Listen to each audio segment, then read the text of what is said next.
வணக்கம் ஃப்ரெண்ட்ஸ், இது நம்ம சேனல் பிரணேஷ் மம்மி. இன்றைக்கி குழந்தைங்களுக்கு இந்த சம்மர் டைமில் கொடுக்கக்கூடிய ஒரு சூப்பரான வெயிட் கெய்னிங் பேபி ஃபுட். குழந்தைங்களுக்கு உடல் சூடெல்லாம் நல்லா கம்மியாகும். வயிற்றுப்புண், வாய்ப்புண் இதெல்லாம் இருந்தால் நல்லா சூப்பராகவே சரியாகும். 8 மந்த்ஸ்லேருந்து எல்லா வயசு குழந்தைங்களுக்கும் இந்த ஃபுட்டை நீங்கள் குழந்தைங்களுக்கு கொடுக்கலாம்.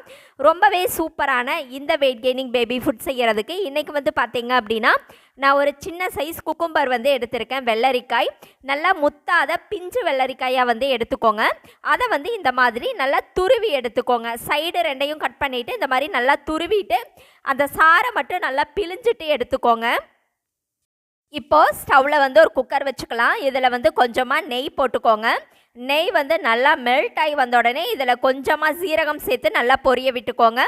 சீரகம் நல்லா பொரிஞ்சு வந்த உடனே 2 பல் பூண்டு, 2 சாம்பார் வெங்காயம் இதை நல்லா பொடிசாக கட் பண்ணி சேர்த்து நல்லா வதக்கிக்கோங்க. இப்போ நம்ம நல்லா துருவி எடுத்து வச்சுருக்கோம் இல்லையா வெள்ளரிக்காய், அதையும் சேர்த்துட்டு நல்லா வதக்கி விட்டுக்கோங்க. இது ஓரளவுக்கு நல்லா வதங்கி வரட்டும். நான் ஆல்ரெடி 2 ஸ்பூன் அரிசி, 1 ஸ்பூன் பாசிப்பருப்பு நல்லா கழுவிட்டு ஊற வச்சுருந்தேன். அதை இது கூட சேர்த்துக்கிறேன். இப்போ இதையும் சேர்த்து நல்லா கலந்து விட்டுக்கோங்க. இந்த சம்மர் டைமில் குழந்தைங்களுக்கு இதை கொடுத்தீங்க அப்படின்னா நல்லா வயிறு நிறைய சாப்பிடுவாங்க. இது கூட கொஞ்சம் மஞ்சள் தூள் சேர்த்துக்கலாம். இது கூடவே கொஞ்சம் பெருங்காயத்தூளும் சேர்த்துக்கலாம், பருப்பெல்லாம் சேர்க்கறதால. இது கூடவே கொஞ்சம் சால்ட்டு சேர்த்துக்கலாம். அது கூடவே கொஞ்சம் பெப்பர் தூளும் சேர்த்துக்கலாம். இந்த ஸ்பைசஸ் எல்லாம் கொஞ்சமாக சேர்த்துட்டு நல்லா கலந்து விட்டுட்டு இது நல்லா வெந்து வர அளவுக்கு தண்ணி சேர்த்துக்கலாம்.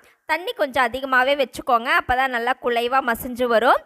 இப்போ குக்கர் மூடியை போட்டுட்டு இந்த வீடியோக்கு டக்குன்னு ஒரு லைக் போட்டுக்கோங்க. அப்போ தான் டெய்லி இதே மாதிரி வெயிட் கெய்னிங் பேபி ஃபுட் வந்துகிட்டே இருக்கும்.